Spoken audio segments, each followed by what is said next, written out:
on here. Now, this was the one figure I think everybody has been really impressed with, and that is the Beast. This is the big one. This is the first one that hit the that hit Best Buys that kind of cued people out to, hey, the X-Men wave is hitting. So this was the first one I saw people start to go after.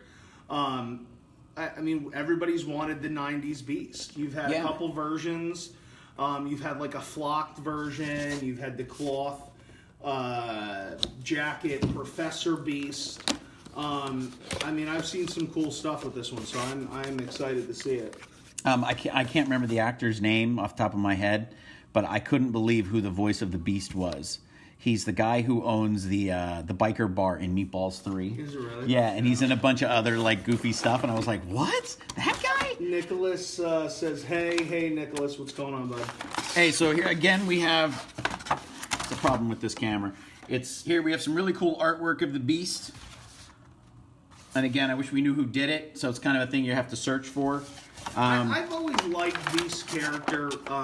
You know, he's one of the mutants that is always a mutant. You know what I mean? You can, and so that storyline of him, you know, wanting to be in love with somebody. Does he have a blind girlfriend as well? Does he have a thing? I believe he has like a blind girlfriend. Well, there was that whole like subplot line where they did the future, and he came back and he's been in love with Jean the whole time. Okay, so they've done that, but that's when he's like progressed into more of a cat, like more than ever before. This is more Avengers Beast. Yeah.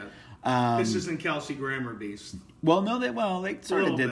They sort of did. And see, that's the thing. If Marvel treats their Marvel Hasbro treats their property like Star Wars, eventually we could get the Kelsey Grammer Beast. Yeah. You know, it'd just be one of those things. And I don't think they'll actually ever do that.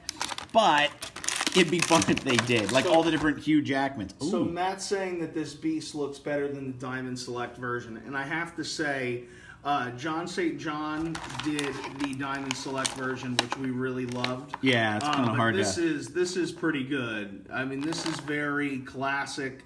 I mean, this is your 90s wave. I mean, when we hit Jubilee, I'm giddy with excitement. Well, Jubilee is one of the ones that we were trying to find an extra of in our warehouse, and we couldn't. We only had one.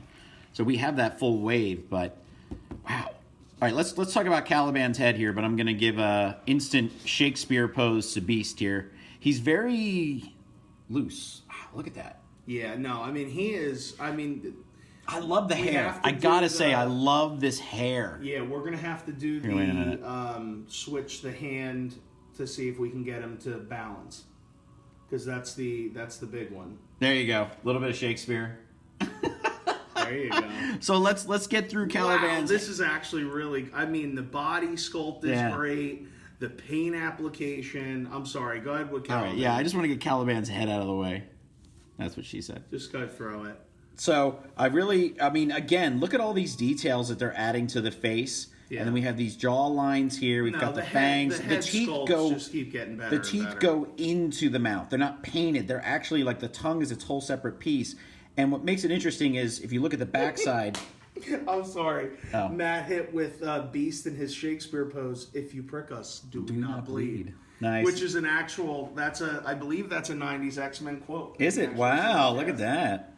So I love the fact that there's a whole extra piece for the mouth here, and it's revealed right there on the backside of Caliban's head. I don't know. This figure, just because obviously of the teeth, makes me clamor for when they get around to doing another version of like the horror, where you get like a Dracula, Frankenstein. Oh, I wish they would so bring the monster wave. So there's his arm, and I wanted to bring that. I wanted to do that because I wanted to show everybody how big his arm reach was. I have to say, Beast may be going down as one of the best figures of the year. He just is. Let's do since we have tiny little Wolverine here. Oh, baby Wolverine! He could cradle him. Look at your scale size right there. He could hold him like a baby. Wow, that is insane. So and we'll do a back to back. We'll do a back to back. So it seems as if Beast could do his own fastball special here that you don't really need Cyclops. But look at that height difference. So Let's do the back here. So the pants, sadly, are painted on. That might be my biggest complaint with this figure. Yeah. So you think that they would actually have like an extra layer, but we do have a belt. Pivot in the back. I mean, how far you could take the arms. So if you really wanted to have him like fly at you like that. Well, I forget what this is. This is an extra joint that they've been doing with a lot of figures. And what's his name? Omega Red was one of the first normal-sized figures to actually have it. Like, I believe that the Hulks and some of the other big Build-A-Figures come with it because he's so big, but they've actually encompassed it here. Now, the thing that everybody is doing with this figure is they're doing the handstand. Yeah, we're going to have to try this Supposedly, it's balanced enough to do the handstand. I wish... All right, second complaint. I wish that there was a Professor Beast face. Yeah, with the glasses. Because I think you kind of need it. Can we do it? This might just be a matter of... I think it's gonna a little bit of time because I've seen it. Yeah, I think you've got to do a little pivot in the arm there. Which arm? This arm? Yeah, I think you gotta. I think it's got to be. Give it a whirl. Because give it a shot. I'm not feeling it. And this isn't the best surface, to tell you the truth, because it's a foam board. This is the way I've seen it, is something along the lines of... Yeah, we're almost there. Almost there he goes! Oh, but still, though, that's not bad. I mean, I think this is... If we had a slightly better surface, we're using it on a foam board. Oh, look at that. Boom. Boom. Just did it, and he fell again. So as soon as we move something on the table, he does go. But this is a great... You know what? Let's bring that waist in. This is a great tribute here and to the character, as well as Marvel's ability to balance this figure.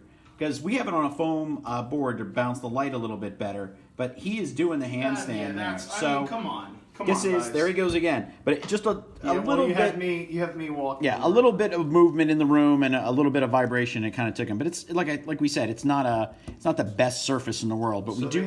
They have the trunks do look like they have fabric folds on them, so it's accurate at least, not super lazy considering. Well, it is, right? New tooling. So who said that? Matt. So Matt, you are right, because if you can feel it right here, there's an extra layer. But this is on the leg, and yeah, you can see a little bit up here. You're not going to get this belt off though unless you cut it off. We have or pop a leg off. Even then, you may not get it off. We have a Nita Lab coat and glasses for accessories. You know, you're going to see that on eBay. Or Etsy, that they're going to come out with it, that you're going to... That would be awesome. Ghost scene happening now, okay? Maybe we'll get Professor Beast head in some other figure like they've been doing with Mystique and Professor X, etc. You know what? That would be a pretty cool... What figure would you want to see? Because they've been doing that like with the Archangel, so usually it's a deluxe figure. So what figure are we waiting on that's an X-Men related kind of deluxe that you'd like to see that on? That's interesting. So here we go. We'll give you a size comparison to Skullbuster, because he's more of a standard paladin warrior type figure. So he's just going to be a little bit, Wolverine is obviously to scale of the comic book character. I'm losing a little bit here on the battle here of the balancing act. So maybe I can get these two. There we go. Yeah, we're going to have to get it. You're right. We'll get some other white, harder board. So there you go. There's a Skullbuster next to Beast. Give you a size comparison of the two. I think Beast is really cool.